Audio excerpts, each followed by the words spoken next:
Hello everyone, welcome back to a brand new video, a brand new review. Hey listen, the pair of shoes I have for you today, I am super undecided on. I don't think I've ever been this undecided on a pair of shoes. You know, sometimes before you actually buy them, you're like, will I like them, won't I? You get them in hand and you pretty much make your decision. However, this time, I still don't know. This is the Air Jordan 1 Biohack.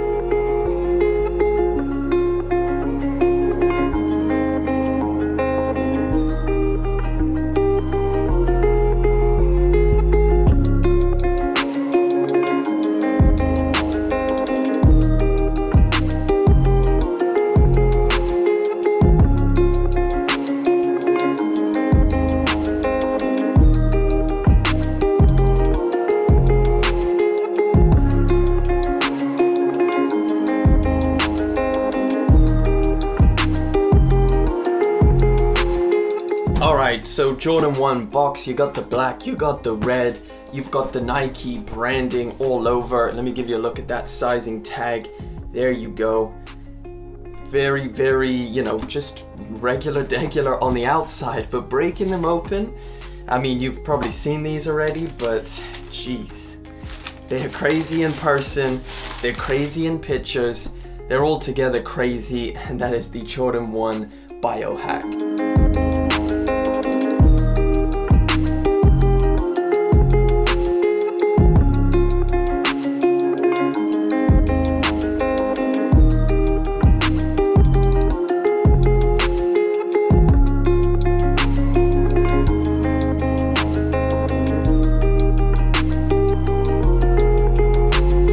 So you get an extra pair of pink laces. I mean, you know, just in case this shoe wasn't colorful enough, you get to add some more color. This colorful Air Jordan 1 released last Friday on the 4th of September, and of course it's gonna retail for that regular 140 pounds or $170 out in the US. Now the look you find on this colorway of this Jordan 1, it has quite a few different, I don't know, avenues of inspiration. First of all, if you take a look at the Nike and Undefeated collaboration on the Dunk High model back from 2005, you can clearly see there's a lot of colors that have been transferred over to this Jordan 1. It's got the browns, it's got the pinks, it's got the blue, and of course it's got some of that green.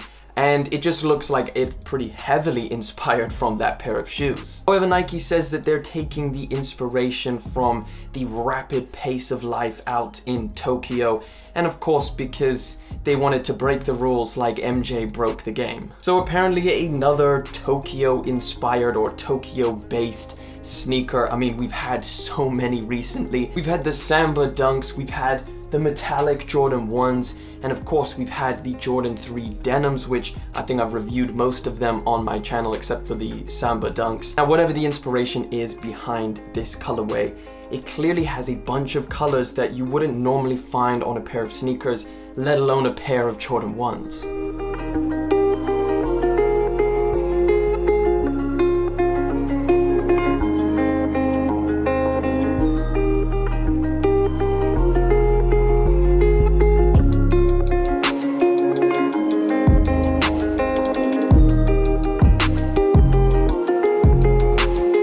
Like I said in the beginning, I'm really stuck on whether I like this or not. Even wearing it on foot, I'm getting feelings of I really like it, and at the same time, I don't particularly like it at all.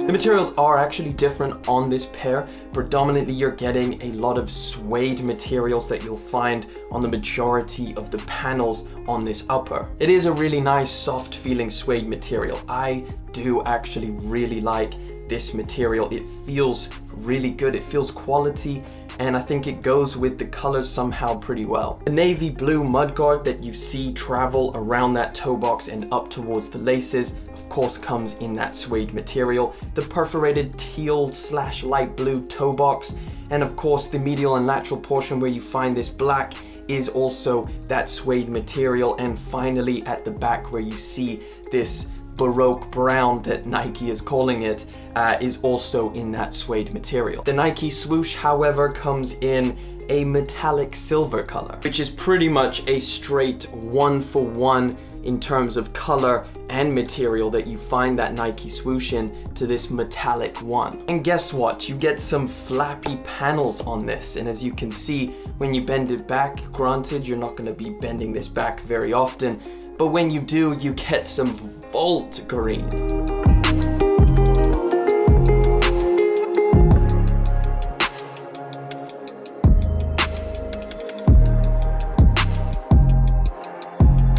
The Wings logo that you find in its regular place, of course, comes debossed with some black paint to really give it a standout look. Now, the tongue is extremely bright, coming in this very orange color, and right at the top you have the Nike branding just stitched in to give it quite a distressed kind of look. It continues that distressed look for the raw edged foam tongue, and it also has some of that exposed foam material just peeking out from the top. Now this is probably one of the craziest looks, but it's that extremely pink. This is possibly as pink can be. It is super bright, super pink. I guess you would call it like a volt pink, or just I don't know, what's a better word for an extremely bright pink. The reverse of the tongue shares that same material as the padded pink sock liner. If you take a peek down into the sneaker, you'll see the insole, and that insole comes in that same kind of light blue or teal color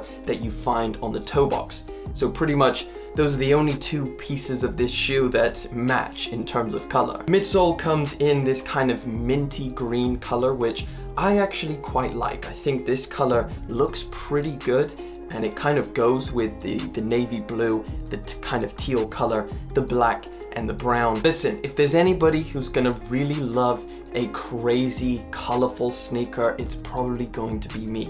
But there's something about this which isn't really doing it for me. Now, okay, I'm here for really different looking sneakers, especially, you know, Jordan Brand trying out something like this to just, you know, put all these colors together. I'm here for it. I like it. It is, I don't know. I feel like I can't put my finger on what is just making me slightly dislike this colorway.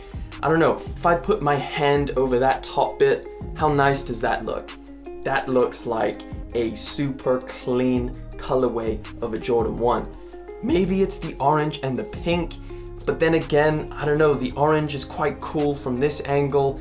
The pink on its own looks pretty cool, but with everything else just looks strange. I don't know how limited these were. I know that they were sought after or pretty hyped up, and I can kind of see why. It's something that's so different. A lot of people are gonna try and just see what they think about it. I got my pair on the Nike Sneakers app, so I mean, I'm blessed with that W. I'm super happy I managed to get them and take a look at them, because I think, you know, when you actually try these colors on and you try and put a couple fits together, I think that will determine whether this is a shoe for you or not. It's something that's a little bit hard to kind of just look at and just imagine in your head how it would look. I mean, for some people, this is just gonna be way out of their comfort zone in terms of the different colors that you find. But for people who do like colorful shoes or just really like this mixture of colors, it's probably worth trying it out and seeing what you think, because you know, you could really like it, and again, it's something that's very different, stands out from a lot of the different Jordan 1 silhouettes. So I'm happy that they have this. I'm here for it. But either way, this is the Jordan 1 Biohack, or the Baroque Brown, again, what Nike calls it. Let me know what you think of these. Is this something you are running out to grab? Let me know down in the comment section below. Truly, I'm very interested to see what you guys think of this pair. But thank you so much for liking, commenting, of course subscribing. I'll catch you in the next video, but until then.